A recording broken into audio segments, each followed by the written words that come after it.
Eyebrow mapping string instructions.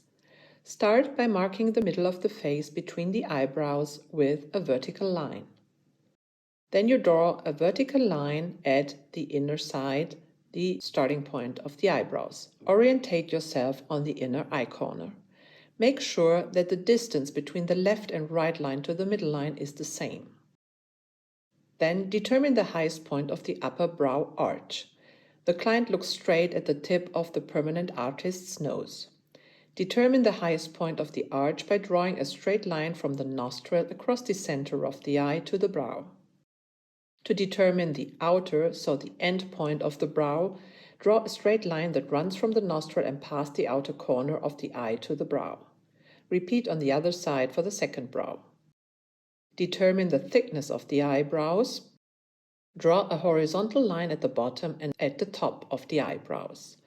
Attention, the beginning and end points of the eyebrow should have the same height.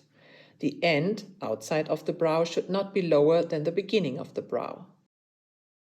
To determine the height of the eyebrows, so the highest point of the brows, the two sides must be connected. Draw a horizontal line to determine the highest point of your eyebrow arches. Then, along the top edges, mark a straight line from the starting line of the brow to the top of the brow bone. Then, from the top highest point along the edge to the end of the brow. Repeat from the bottom edges.